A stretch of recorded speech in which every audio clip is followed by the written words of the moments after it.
Shalom, apa kabar saudara-saudara? Gereja Indonesian Evangelical Christian Church di Los Angeles, California. Senang sekali bisa bertemu dengan saudara. Ada salam dari istri saya untuk semua saudara. Seharusnya tanggal 10-11 April yang lalu saya ada di antara saudara. Sudah siap-siap berangkat, sudah diatur semuanya oleh Sari juga. Ya, COVID-19 datang sehingga kita nggak jadi ketemu. Tapi suatu hari kami akan tetap balik untuk berjumpa dengan saudara semuanya. Salam khusus untuk Bapak Gembala Reverend David Yang, begitu pula untuk semua majelis jemaat yang tetap berjuang, tetap bergumul untuk menggembalakan jemaat IECC yang ada di Los Angeles. Hari ini seluruh gereja di dunia sedang merayakan Pentakosta. Ada apa dengan Pentakosta? Kita semua tidak asing mendengar kata Pentecost atau Pentakosta atau kuncuran Roh Kudus. Tapi hari ini kita mau belajar, saudara dikasih Tuhan, untuk merenungkan arti sesungguhnya apa itu Pentakosta. Kenapa harus Roh Kudus yang datang untuk menggantikan pekerjaan pelayanan Tuhan Yesus? Kita buka Yohanes pasal yang ke-16 ayat yang ke-7. Ada beberapa ayat di Yohanes 16 yang kita mau pelajari, yang Tuhan Yesus sendiri mengatakan itu, sehingga kita punya background, punya pemahaman apa itu Pentakosta, kenapa harus Roh Kudus. Yohanes pasal 16 ayat yang ke-7. Namun benar yang kukatakan ini kepadamu. Tuhan Yesus berkata, betul yang aku harus ngomong ini kepadamu. Saudara, hari itu kalau kita baca Yohanes 13, 14, 15, 16, 4 pasal Injil Yohanes ini adalah peristiwa yang sangat mengharukan, sebab itu perpisahan Tuhan Yesus dengan 12 muridnya. Nah, di pasal 13, 14, 15, 16 Injil Yohanes ini, kalau kita membaca sungguh-sungguh dengan hati kita, itu peristiwa yang mengharukan sekali, karena itu perpisahan. Jadi Tuhan Yesus menceritakan semua yang masih tersisa, yang belum diajarkan selama dia jadi guru dan 12 orang itu jadi murid-muridnya. Belum selesai semua. Dan di 4 pasal ini Tuhan Yesus menyimpulkan, menyelesaikan semua pengajarannya. Tapi gak cukup waktu juga, nanti kita lihat. Nah, kalau saudara dan saya ada di situ bersama mereka, yang mana mereka diberitahu bahwa tidak lama lagi Yesus harus masuk Yerusalem, ditangkap, diadili, disiksa, disalibkan, mati, dikuburkan, bangkit, 40 hari kemudian dia naik ke surga, 10 hari setelah dia naik, Roh Kudus dicurahkan. Saya percaya kalau kita ada di situ hari itu bersama dengan Tuhan Yesus, pasti kita pun akan punya sikap hati yang sama. Tuhan, jangan pergi dong, di sini saja dengan kami. Kenapa? Bayangkan 3,5 tahun mereka hidup dengan Tuhan Yesus, Yesus hidup dengan mereka. Tidak ada satu hari pun yang kosong atau Yesus tidak menyertai mereka. Full 3,5 tahun kurang lebih. Melihat banyak mukjizat, melihat banyak peristiwa, mendengar banyak kebenaran disampaikan. Tiba-tiba Tuhan Yesus pamit, harus meninggalkan mereka. Saya percaya kita semua pun akan tahan Tuhan Yesus. Jangan pergi dong Tuhan, jangan pergi. Apalagi kita yang suka makan gratis, maaf, karena ikut Yesus kan banyak mukjizat. Tapi lihat yang Yesus katakan saudara, namun benar, Yohanes 16 ayat 7. Namun benar yang kukatakan ini kepadamu adalah lebih berguna bagi kamu jika aku pergi. Sebab jikalau aku tidak pergi, penghibur itu, comforter itu tidak akan datang kepadamu. Tetapi jikalau aku pergi, aku akan mengutus dia kepadamu. Kalau kita baca sepintas, seolah-olah sepertinya Roh Kudus itu lebih hebat dari Tuhan Yesus. Tidak. Roh Kudus tetap Roh Kudus. Yesus ya Yesus, tapi mereka dua itu kan jadi satu di dalam semua panggilan dan pekerjaan yang Bapa sediakan buat mereka. Betul ya? Maka itu penting sekali kita mengerti fakta ini, kita mengerti kebenaran ini. Namun benar yang kukatakan. Nah, nanti kita akan melihat begitu hebatnya, begitu pentingnya Roh Kudus sampai Tuhan Yesus sendiri berkata, namun benar yang kukatakan ini kepadamu. Aku harus pergi supaya penghibur itu datang kepadamu. Oke? Masih belum puas murid-murid itu. Karena mereka tetap ingin Yesus bersama-sama dengan mereka. Nah, saudara, ayat 12. Menarik sekali. Masih Yohanes 16 ayat 12 ya. Masih banyak hal yang harus kukatakan kepadamu, tetapi sekarang kamu belum dapat menanggungnya. Apa maksudnya? Saudara, target Tuhan Yesus kepada 12 murid itu, walaupun akhirnya satu terpeleset istilahnya, target mereka adalah pergi ke seluruh dunia. Seluruh dunia beritakan Injil itu. Mereka dapat tugas yang besar. Nah, tugas yang besar, wilayah yang luas seluruh dunia. Tapi cuma belajar 3,5 tahun. Mana cukup? Masih banyak hal, bahan-bahan Tuhan Yesus yang harus mereka dengar. Terus gimana? Waktunya sudah nggak ada lagi. Saya mikir begini waktu itu. Tuhan Yesus sih sanggup ngajar mereka sampai pagi, sanggup. Tapi kitanya yang nggak sanggup, pasti tidur. Nah, terus bagaimana kalau dia harus pergi? Masih banyak hal yang harus kusampaikan, yang harus kuberitahukan, yang harus kuajarkan kepadamu. Tapi waktunya. Terus gimana? Lihat ayat 13. Luar biasa, saudara. Tetapi. Nah, ini kata pertama. Tetapi. Artinya apa? Masih banyak hal yang harus kukatakan kepadamu. Tapi apa? Ada satu yang harus, yang sanggup, yang mampu, yang bisa mengajarkan kepada mereka tentang apa yang Tuhan Yesus belum pernah ajarkan kepada mereka. Tetapi apabila ia datang, yaitu Roh kebenaran, ia akan memimpin kamu ke dalam seluruh kebenaran. Seluruh. Saudara perhatikan. Apabila ia datang, yaitu Roh kebenaran, yang hari ini, the day of Pentecost, hari Pentakosta, seluruh gereja di dunia merayakan kedatangan Roh Kudus itu. Apabila ia datang, yaitu Roh kebenaran, Roh itu akan memimpin kita, menuntun kita, membawa kita masuk ke dalam seluruh kebenaran, the whole truth. Maaf saudara, kita harus tahu kalau ada seluruh kebenaran, berarti ada sebagian kebenaran. Maaf. Oke, saya potong dulu ya. Siapa pernah menanyakan hubungan Petrus dengan Paulus di dalam penulisan perjanjian baru firman Tuhan ini? Maksudnya begini.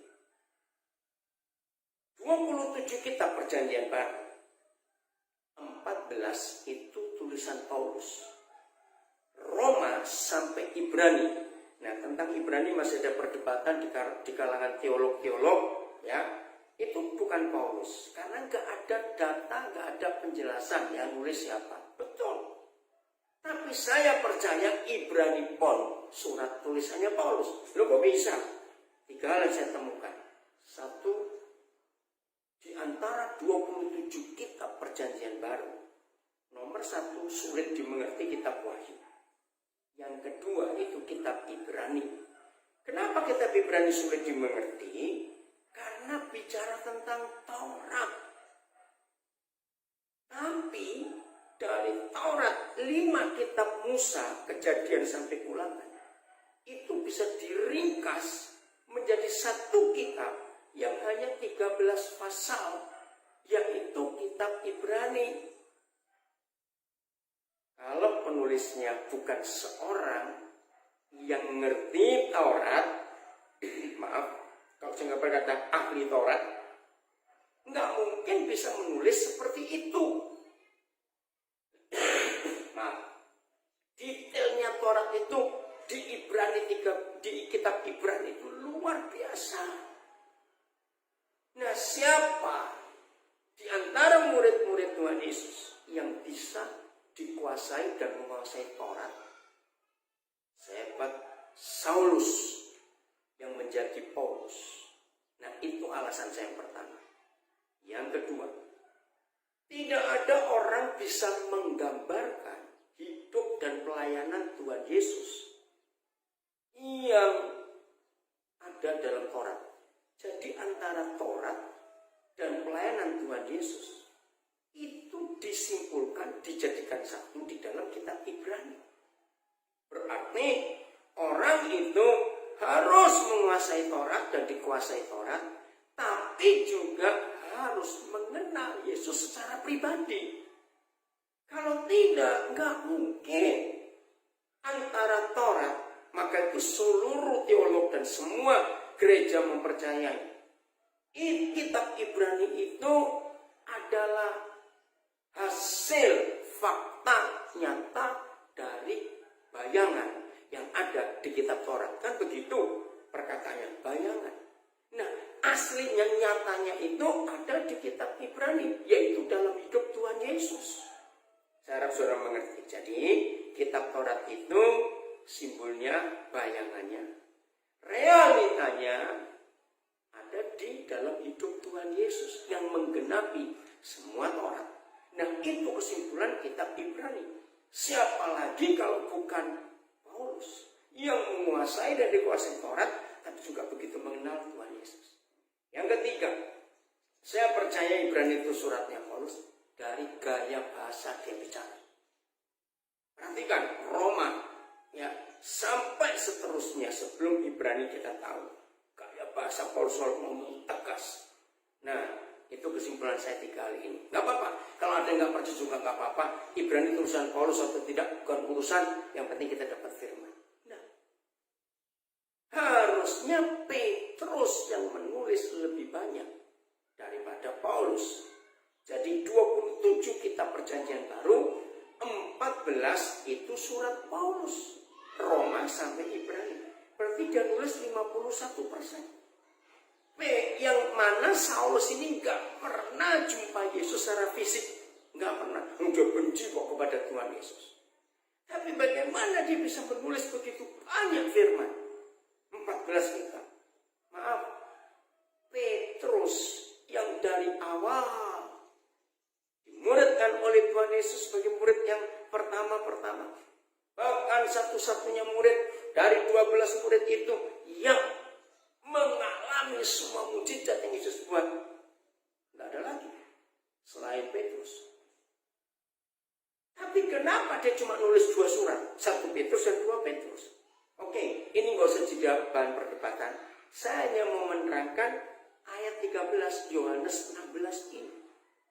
Bahkan saya pernah bongkar, walaupun saya tidak teliti. Maka itu kalau ada di antara saudara-saudara pernah meneliti 14 surat Paulus, saya menemukan kira-kira 90% yang Paulus tulis di firman Tuhan sebagai perjanjian baru ini, 90% kurang lebih saudara, itu belum pernah diajarkan oleh Tuhan Yesus. Nah, sekarang saya jadi kaget. Lalu dari mana Saulus ini yang menjadi Paulus dalam perjumpaan secara pribadi dengan Yesus Tuhan? Masih ingat ya kisah itu? Kok bisa menemukan kurang lebih 90% kebenaran yang Yesus nggak pernah ajarkan? Nah, kita tahu Tuhan Yesus kan nggak pernah nulis buku sampai dia naik ke surga, nggak ada. Begitu pula Tuhan Yesus nggak pernah mendirikan sekolah teologi. Nah, pertanyaan kita, dari mana Paulus bisa mengerti segitu banyak firman Tuhan? Tubuh Kristus, Tuhan Yesus belum ngomong. Karunia dan pekerjaan buah Roh Kudus, Yesus belum pernah ngomong. Soal gereja, Tuhan Yesus nggak pernah ngomong sedetail Paulus. Soal diakan, pelayanan, Yesus belum pernah ngajar. Soal pengutusan tim-tim penginjilan, Paulus menuliskan. Wah, luar biasa, akhir zaman. Yang Paulus tulis di dalam kitab 2 Tesalonika, 1 Tesalonika 4, Tuhan Yesus belum pernah mengajarkan. Dan banyak lagi yang lain. Kalau saudara sempat bertanya seperti saya bertanya, inilah jawabannya. Roh Kudus yang memimpin Paulus ke dalam seluruh kebenaran. Berarti saudara, betapa pentingnya Pentakosta itu, yang akan menuntun kita ke dalam seluruh kebenaran. Maaf, kalau ada yang tanya begini, kalau begitu, apa yang disebut sebagian kebenaran, bukan seluruh? Maaf, saya berkata, doktrin. Jangan kaget dulu. Saya membedakan antara doktrin gereja dengan kebenaran yang utuh. Ya, saya ulangi lagi Yohanes 16 ayat 13. Tetapi apabila ia datang, yaitu roh kebenaran, ia akan memimpin kamu, memimpin kita semua murid-murid Tuhan Yesus ke dalam seluruh kebenaran. Lengkap, utuh, komplit. The whole truth. Jadi nggak ada satupun yang kelewat. Maaf ya saudara, sehebat apa sebuah sekolah teologi, maaf saya harus ngomong, maka masing-masing sekolah teologi yang ada di dunia, sebut nama-nama Theological Seminary di Amerika, Fuller Theological Seminary yang ada di Pasadena misalnya, hebat. Banyak, seluruh dunia, di Indonesia ada banyak juga. Tapi masing-masing sekolah teologi itu kan pegang 1 atau 2 doktrin paling tidak. Jadi kalau orang ingin tahu seluruh kebenaran lewat sekolah teologi, maafkan saya, maka orang itu harus kuliah di seluruh sekolah teologi di dunia. Baru akan lengkap ketemu doktrin-doktrin yang ada. Masalahnya, sampai umur berapa orang itu kuliah? Dan sanggup bayar atau tidak? Yang terakhir, pasti meledak ini otaknya. Maaf, karena teologi sama dengan biologi, antropologi, psikologi, dan logi-logi yang lain. Maka itu beda doktrin dengan kebenaran. Kebenaran itu membuat orang yang menerima merdeka, penuh damai sejahtera, penuh sukacita, dan bisa menghargai orang yang lain. Karena kebenaran itu dari yang satu itu. Siapa kebenaran itu? I am the way, I am the truth, and I am the life. Yesus itulah kebenaran. Tapi doktrin, maaf, harus diperdebatkan. Kenapa? Karena satu orang, satu gereja pegang satu doktrin. Maaf saudara, sulit untuk menerima doktrin gereja lain. Maaf saya berkata. Betul bukan? Maka itu doktrin itu memecah belah sampai hari ini. Maaf, coba kalau orang Pentakosta ketemu orang Katolik, begitu kenalan, lalu tanya, saudara dari gereja mana? Yang Katolik jawab, saya dari Katolik. Pasti jawaban di Pentakosta, oh Katolik. Tahu nggak arti kata oh Katolik? Artinya nggak terima. Begitu pula si Katolik. Jadi saudara dari gereja mana? Saya dari Pentekost. Oh, Pentakosta. Nah, saudara, maka itu akhirnya doktrin memecahkan. Begitu pula kalau orang Katolik ketemu orang Protestan. Aduh, maafkan saya berkata ini, maafkan. Pasti ribut bukan? Apalagi sejarah mencatat sampai hari ini masih sulit. Maaf, orang-orang Katolik bisa menerima doktrinnya Luther atau Reform. Maaf, enggak, kita nggak usah cepat masalah ini. Tapi ini fakta. Maka itu saudara, dalam hidup kita, saya belajar doktrin, saya belajar dogma, tapi bukan untuk pelayanan. Pelayanan saya hanya lewat the whole truth, seluruh kebenaran. Itu hanya Roh Kudus. Jadi ini bedanya Paulus dengan Petrus. Paulus lebih taat kepada Roh Kudus, maaf, daripada Petrus.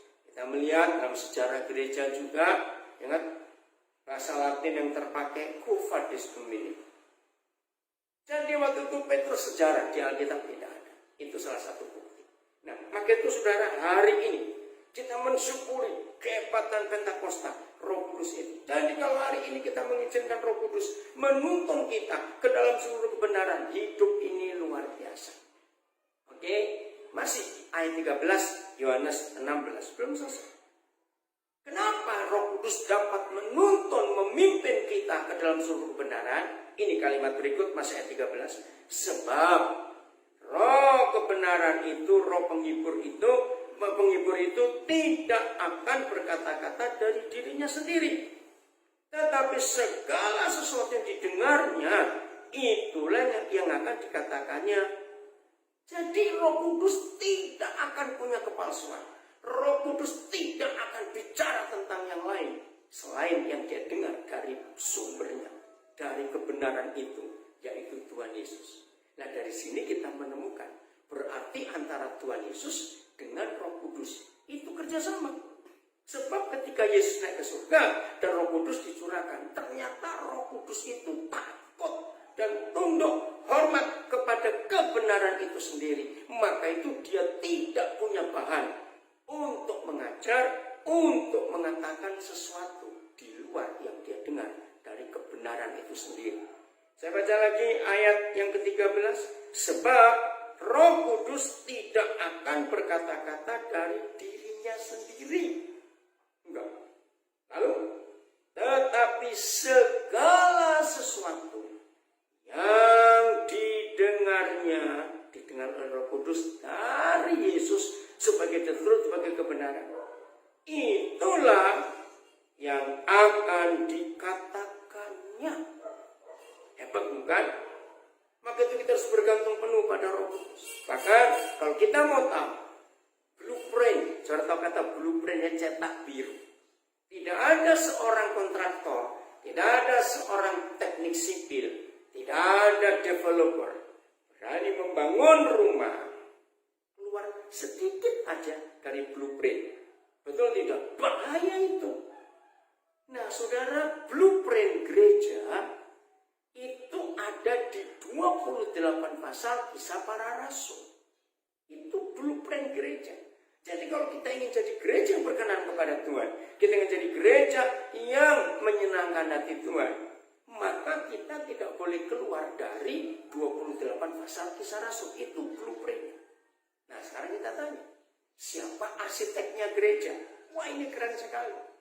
Jawabannya jelas, Kisah Rasul 1 ayat 8. Ketika murid-murid bertanya, Guru, kapan kok janjimu kau genapi akan menegakkan kerajaan bagi Israel? Ingat jawaban Tuhan Yesus jadi ayat emas buat semua gereja di dunia. Untuk waktu dan saatnya kamu belum tahu. Tapi ini, kamu akan terima kuasa kalau Roh Kudus turun atasmu.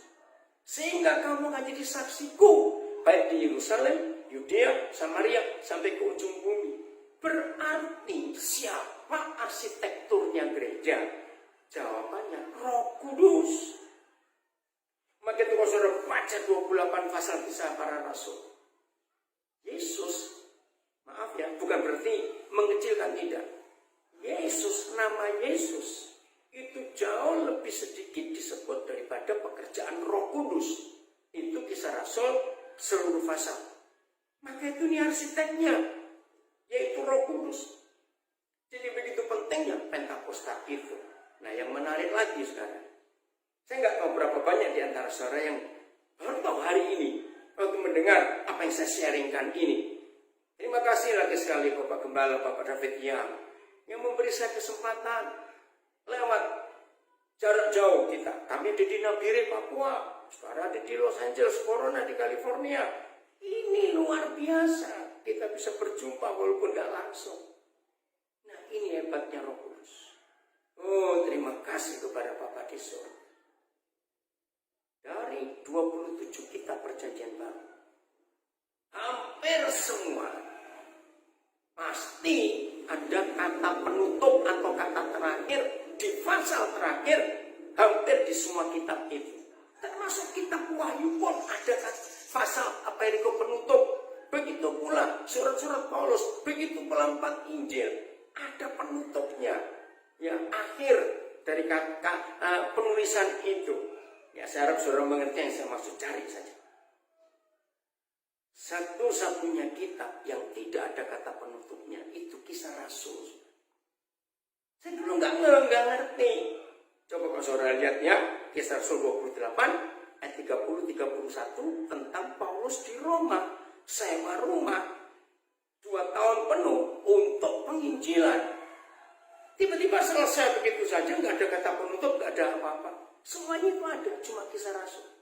Begitu saya disadarkan Roh Kudus, saya diingatkan, bukan karena buku. Tiba-tiba saya sadar, iya, kenapa nggak ada penutupnya? Apa yang Roh Kudus katakan? Kisah para Rasul tidak akan bisa diadili sebelum semua murid-murid Tuhan Yesus yang ditinggalkan di dunia ini untuk pergi memberitakan Injil ke seluruh dunia. Karena itu the Great Commandment, perintah agung. Berarti saudara dan saya yang ada di tahun ini, kalau kita mengikuti, melakukan, melaksanakan the Great Commandment, perintah agung itu, amanat agung itu, maka kita juga sudah pernah menulis pasal-pasal yang selanjutnya dari Kisah Rasul. Wah, saya bilang Tuhan kok luar biasa. Maka itu kalau gereja diatur, dipimpin, dikuasai oleh Roh Kudus, maka gereja akan terus menulis pasal-pasal di dalam Kisah para Rasul. Jauh-jauh dari Bandung, Gembala Saudara Pak David yang meninggalkan Indonesia, menuju ke Amerika, tinggal di California, jadi gembala. Saya nggak tahu Pak David yang sudah nulis berapa banyak pasal dalam pelayanannya. Begitu pula masing-masing kita. Kita bersaksi, saudara orang-orang dari Meksiko, saudara orang-orang dari Nicaragua, dari Vietnam, dari mana saja yang bergabung di English Service, di Indonesian Evangelical Christian Church yang ada di California ini, ayo masing-masing kita menuliskan pasal-pasal berikut di Kisah Rasul itu dengan pimpinan Roh Kudus. Jadi jelas ya saudara, Roh Kudus itu luar biasa. Maka itu Yesus harus pergi. Nah sekarang saya pakai logika anak-anak. Mungkin bisa Tuhan Yesus nggak pergi ke surga. Mungkin, maaf saya berkata. Bisa bayangkan nggak? Kalau Tuhan Yesus nggak naik ke surga, tetap di dunia. Berarti di dunia ada orang yang paling tua, namanya Yesus Kristus Tuhan. Betul nggak? Secara fisik ada di dunia ini. Lalu kami di Nabire, Papua, saudara di California. Jadi rebutan nggak? Kalau kami di sini perlu Tuhan Yesus, saudara juga perlu Tuhan Yesus, gimana satu orang? Ngerti ilustrasi? Ini logikanya. Maka itu dia berkata, jauh lebih penting bagi kamu kalau aku pergi, supaya Roh Kudus itu hadir. Apalagi dia, Roh Kudus gak pernah ngomong apa-apa selain yang dia dengar dari Bapa di surga. Maka itu penting sekali dalam hidup kita. Kita menjadi pelaku firman Roh Kudus. Keren bukan saudara? Nah ternyata baik Tuhan Yesus, baik Roh Kudus, taatnya kepada satu, Bapa di surga. Saya akan baca Yohanes 5 ayat yang ke-20. Ya, Yohanes 5 ayat yang ke-20. Begini Tuhan Yesus bersaksi. Sebab Bapa mengasihi anak dan ia menunjukkan kepadanya. Bapa menunjukkan kepada Tuhan Yesus, perhatikan kalimat ini, segala sesuatu yang dikerjakannya sendiri. Apa itu artinya? Jadi Tuhan Yesus tidak bisa melakukan apa-apa di luar yang Bapa di surga tunjukkan kepadanya sendiri. Bayangkan, berarti taatnya Tuhan Yesus kepada Bapa di surga luar biasa. Setelah itu Roh Kudus datang. Roh Kudus pun gak bisa berkata apa-apa selain segala sesuatu yang Yesus katakan, yang Roh Kudus dengar dari kebenaran itu. Hebat enggak saudara? Nah masih sebelum selesai. Saya ulangi ayat 20 Yohanes 5. Sebab Bapa mengasihi anak dan ia menunjukkan kepadanya segala sesuatu yang dikerjakannya sendiri. Bahkan Bapa akan menunjukkan kepada Yesus pekerjaan-pekerjaan yang lebih besar lagi daripada pekerjaan-pekerjaan itu. Sehingga kamu, sehingga kita, sehingga dunia menjadi heran. Kenapa heran? Karena Roh Kudus yang bekerja. Dan kita tahu Roh Kudus itu kalau bekerja tidak pernah mengulangi cara yang sama untuk kedua kali. Saya ulang. Saya baca seluruh kitab dari Perjanjian Lama sampai Perjanjian Baru. Ternyata Roh Kudus tidak pernah berbuat mukjizat untuk kedua kali dengan cara yang sama.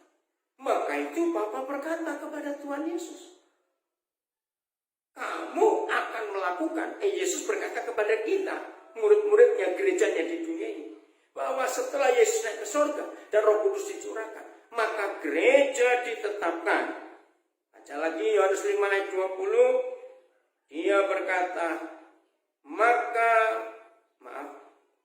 bahkan ia akan menunjukkan kepadanya pekerjaan-pekerjaan yang lebih besar lagi daripada pekerjaan-pekerjaan itu, sehingga kita dan dunia menjadi heran. Saya mau tambahkan peristiwa maka dunia akan jadi heran karena pekerjaan Roh Kudus itu dari Markus 2 ayat yang ke-11. Coba ya, saya akan baca Markus 2 ayat yang ke-11. Ini luar biasa, saudara. Maka itu sebagai murid-murid Yesus, sebagai gereja Tuhan, kita nggak boleh mengerjakan apa-apa cuma rutinitas, cuma karena doktrin harus begini harus begitu yang dari waktu ke waktu. Maaf, sama terus. Maaf, Markus 2 ayat yang ke-12. Maaf ya. Ini kisah orang lumpuh yang dibawa sampai bongkar atap rumah orang ya. Dan Markus 2 ayat 12. Dan orang itu pun bangun, segera mengangkat tempat tidurnya dan pergi keluar di hadapan orang-orang itu, sehingga mereka semua takjub. Markus 2 ayat 12. Lalu memuliakan Tuhan, katanya, ini loh yang penting, yang begini belum pernah kita lihat. Keren gak? Maaf saudara, kita renungkan.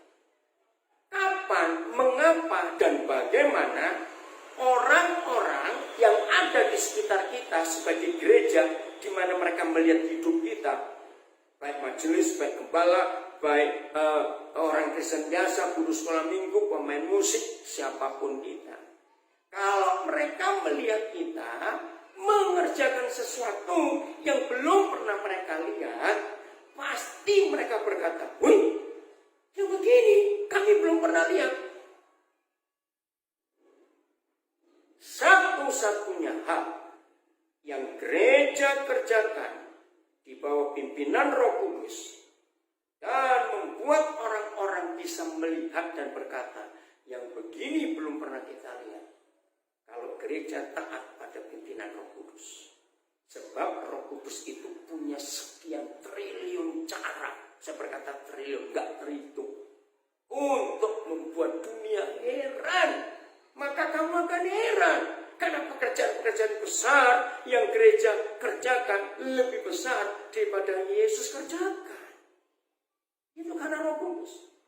Nah, kalau yang kita kerjakan dari tahun ke tahun, ya itu, ini namanya agama. Dan orang tahu. Dan kalau kita mengerjakan hal yang rutin, nggak mungkin orang berkata, yang begini belum pernah kita lihat. Malah sebaliknya, yang begitu buat kami bosan. Maaf, nggak ada yang baru. Hanya Roh Kudus yang bisa membuat. Nah, kita ayo saudara mulai hari ini. Wah, kita betul-betul bergantung pada Roh Kudus. Dia tunjukkan mujizat-mujizat, cara-cara yang spektakuler, saya berkata begitu. Sampai orang-orang, wow, yang begini belum pernah kita lihat. Seru bukan? Kalau dunia melihat itu. Nah, ini pekerjaan Roh Kudus. Yohanes 14 ayat 26. Supaya kita tahu. Yohanes 14 26.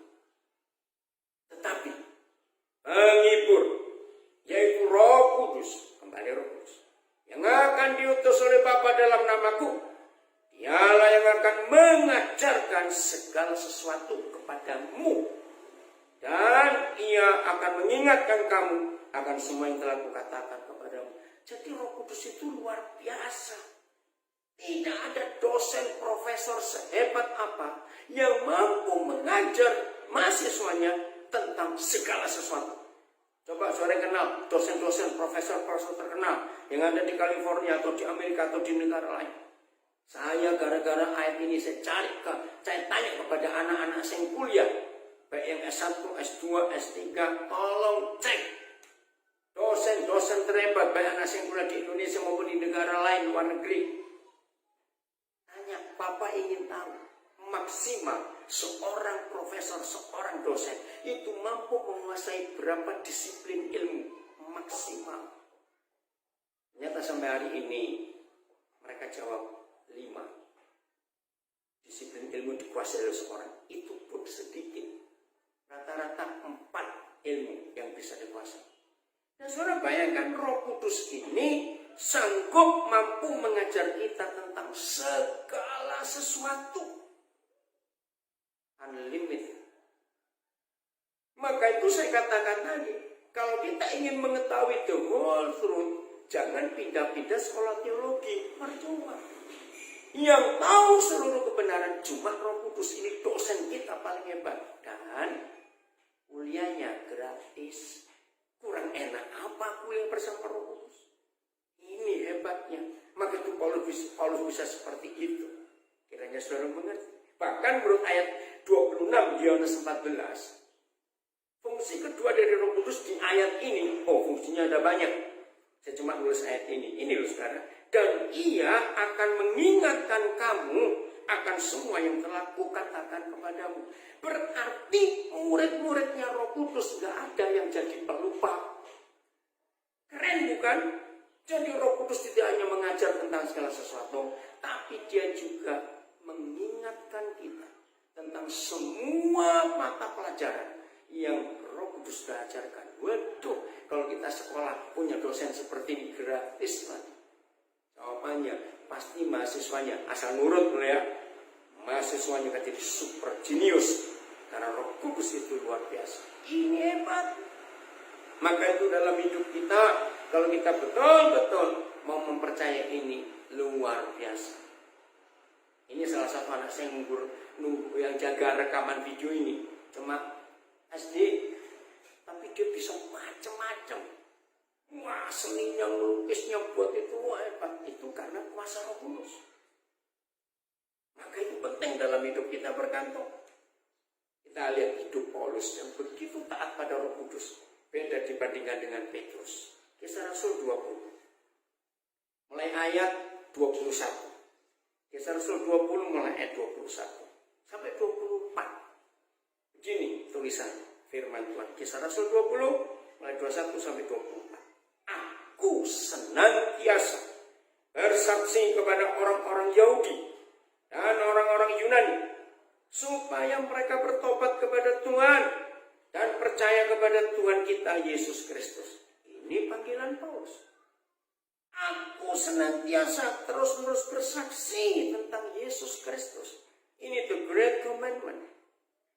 Kenapa Paulus bisa senantiasa bersaksi? Lihat ayat 22. Tetapi sekarang. Nah ini menarik. Kalau saudara baca kitab suci ada kata sekarang.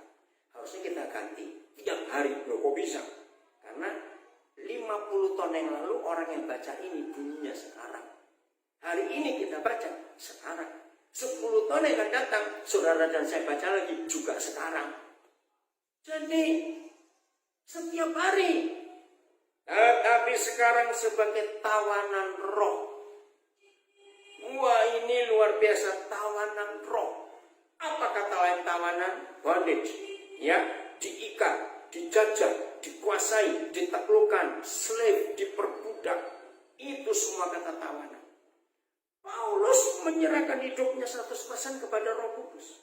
Maka itu sebagai tawanan roh. Berarti tidak ada hak dan kuasa lain yang bisa mengatur, menyetir, menuntun Paulus kecuali Roh Kudus. Maaf saya tanya, bisa nggak manusia ditawan oleh duit? Jawabannya, tanya. Bisa nggak manusia di bondage, ditawan oleh kemarahan? kemarahan, kebencian, kekhawatiran, sakit hati. Bisa. Pornografi. Bisa.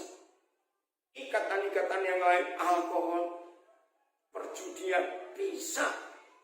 Maka itu sebagai gereja memperingati Pentakosta ini kita harus tahu siapa yang menawan hidup kita.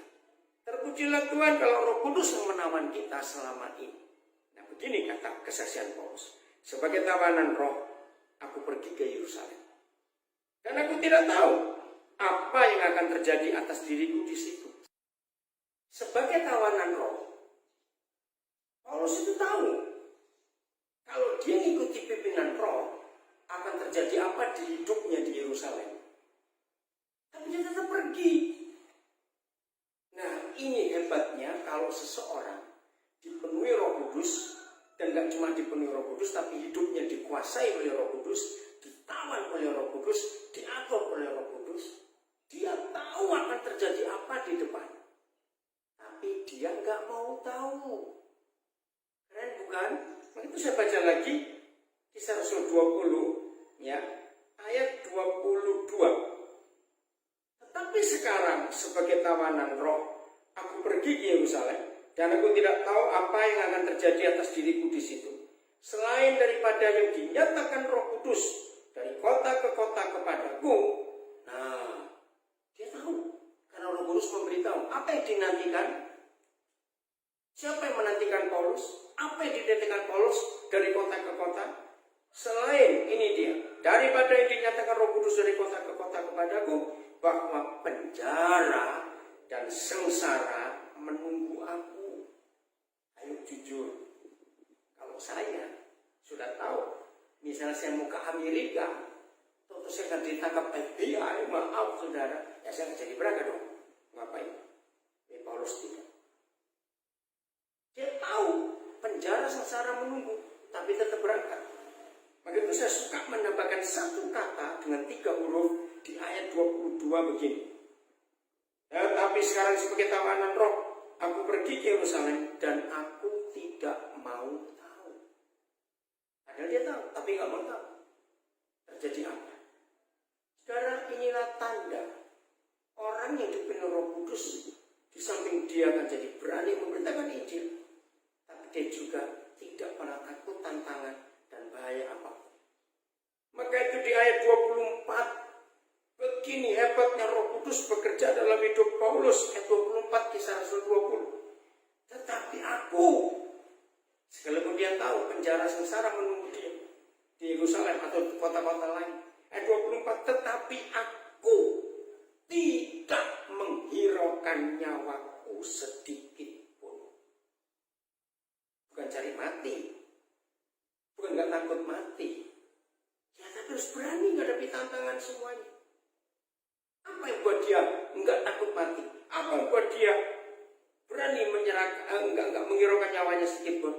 Asal, masih 24 nih, asal saja aku dapat mencapai garis akhir dan menyelesaikan pelayanan yang ditugaskan oleh Tuhan Yesus kepadaku untuk memberi kesaksian tentang Injil kasih karunia Tuhan.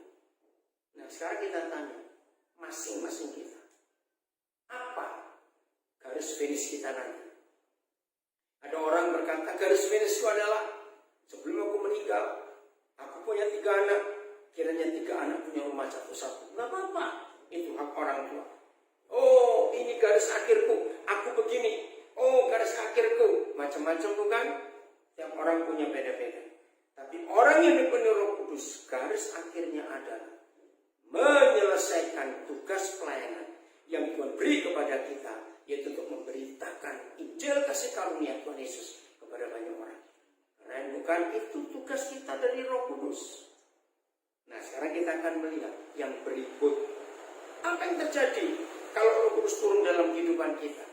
Saudara, Kisah Rasul 1 ayat 8 itu ayat terkenal.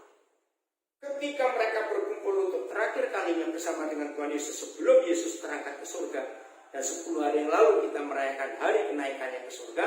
Di Amerika nggak libur, kalau di Indonesia tetap libur karena masih pengaruh Belanda dulu. Bahkan di Papua, saudara, liburnya lebih banyak daripada provinsi yang lain. Misalnya Natal hari kedua, setiap bulan 6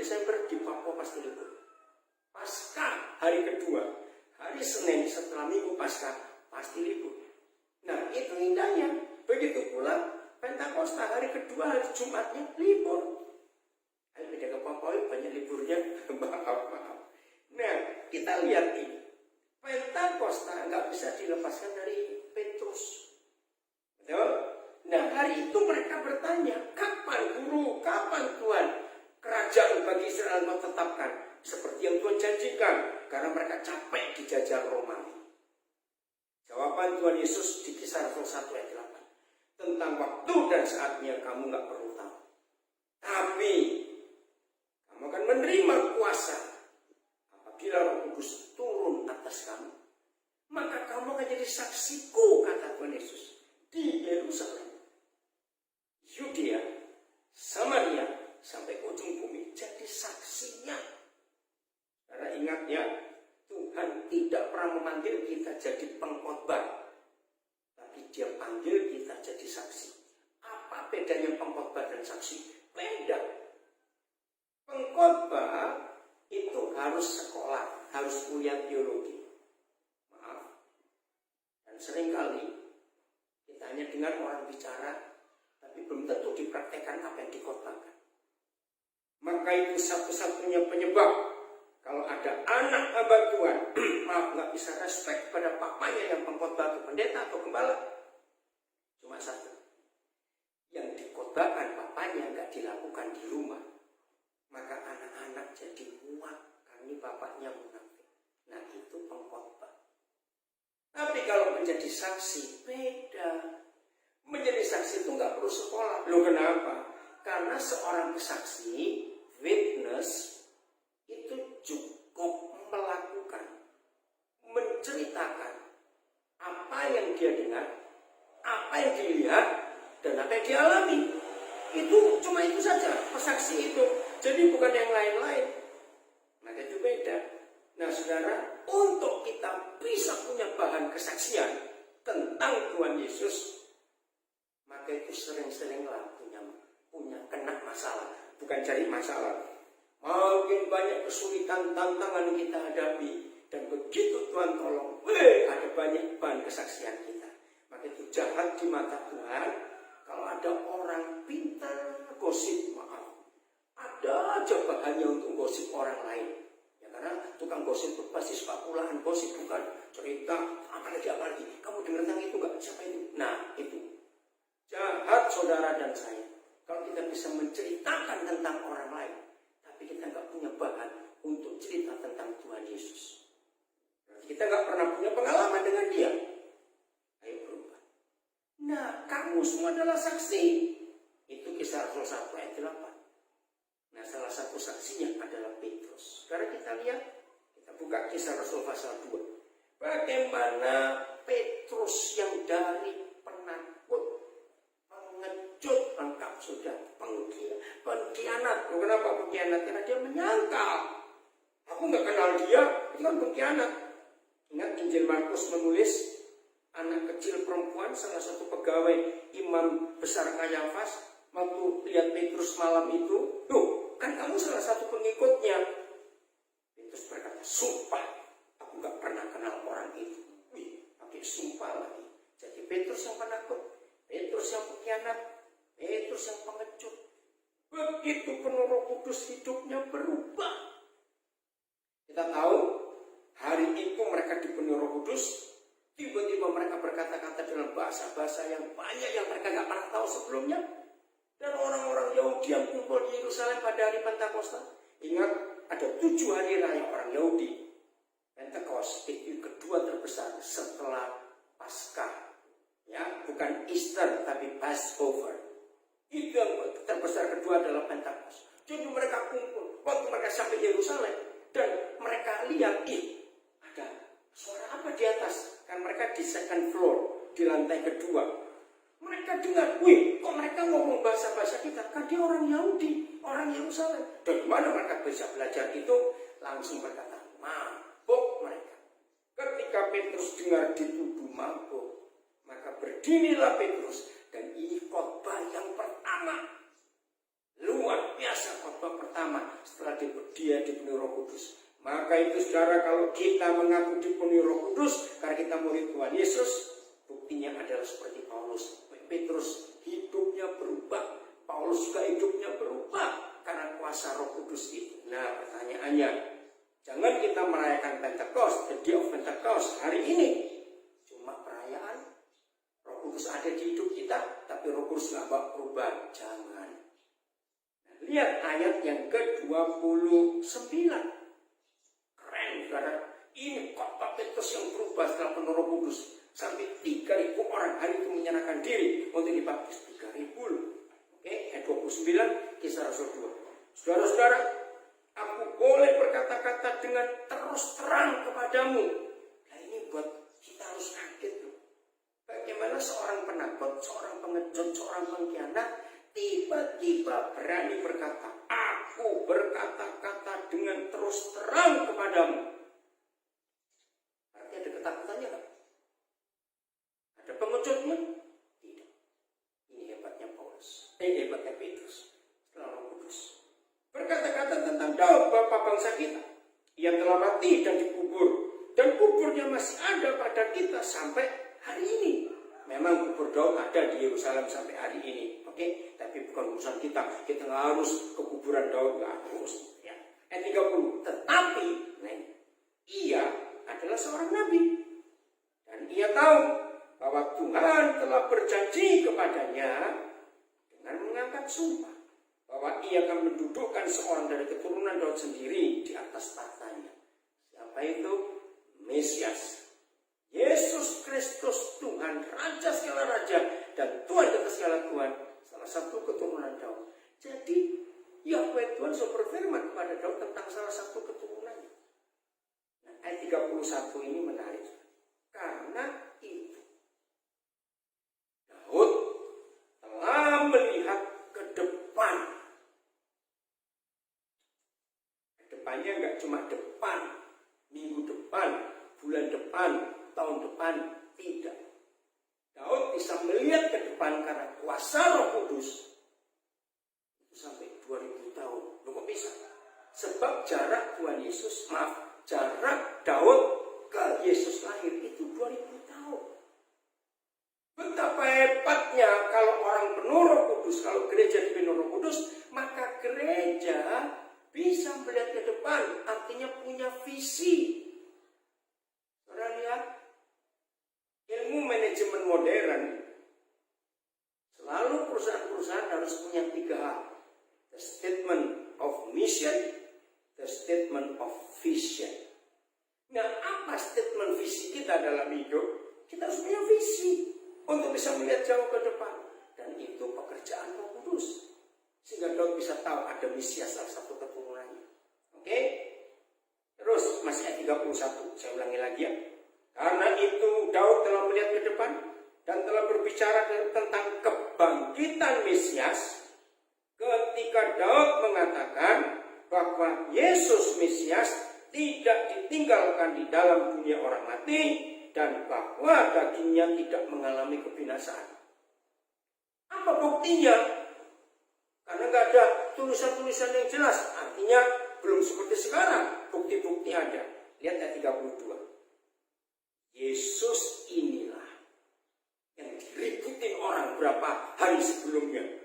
Yesus inilah yang dibangkitkan Tuhan. Dan tentang hal itu kami semua adalah saksi.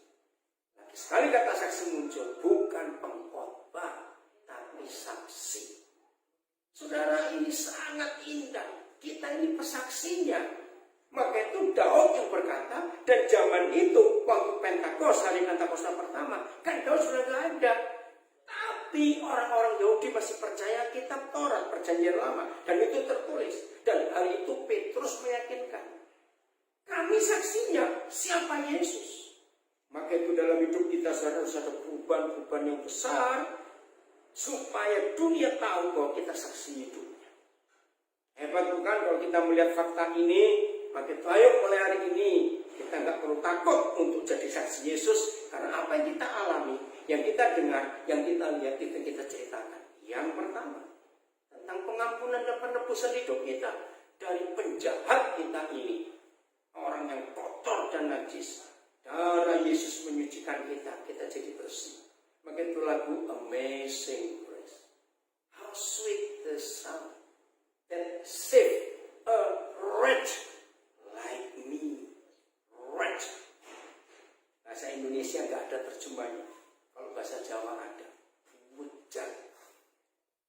Yang menyelamatkan orang sebujat aku. Itulah anugerah Tuhan dalam hidup kita. Nah, ayat terakhir ayat 33 di Kisah Rasul 2 ini kita akan melihat fakta yang luar biasa. Dengar, ini hari Pentakosta itu hari apa? Enggak sekedar kita perayaan, tapi ada hari yang hebat. Ayat 33. Dan sesudah Yesus ditinggikan oleh tangan kanan Bapa, itu hari kenaikannya yang 10 hari lalu kita rayakan. Ya, Yesus yang ditinggikan, yang sudah ditinggikan oleh tangan kanan Tuhan 10 hari yang lalu, dan menerima Roh Kudus yang dijanjikan itu. Jadi Tuhan Yesus pun Roh Kudus, menerima Roh Kudus, oke, yang dijanjikan itu. Terus ini kalimat penting, kalimat terakhir, ayat 33 Kisah Rasul 2, saudara. Maka dicurahkannya apa yang kamu lihat dan dengar di sini sekarang ini.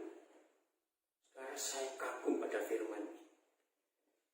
Ingat ya, dalam hukum Musa, setiap raja, setiap imam, nabi dan pemimpin untuk sah jadi seorang raja, seorang pemimpin, seorang nabi, seorang imam harus lewat upacara pelantikan atau pengurapan. Dan itu dituangi minyak di atas kepalanya. Perhatikan kalimat. Maka apa yang kamu lihat dan dengar di sini hari ini, saudara-saudara, yang kamu tadi bilang kami ini mabuk, enggak. Peristiwa ini sedang terjadi di surga sekarang. Yesus Tuhan itu dilantik jadi raja, diurapi kepalanya dengan minyak. Saudara dengar. Nah, saya hubungkan ini dengan Mazmur 133. Masih ingat Mazmur 133? Seperti minyak yang harum, seperti minyak yang bagus, meleleh dari kepala Harun sampai ke janggutnya, sampai ke leher jubahnya. Ingat nggak Mazmur 133? Nah itu Pentakosta. Karena Yesus itu cuma kepala. Nah ada job description. Perhatikan kata ini, job description. Yang Bapa Yahweh Tuhan berikan kepada Yesus dan kepada gereja.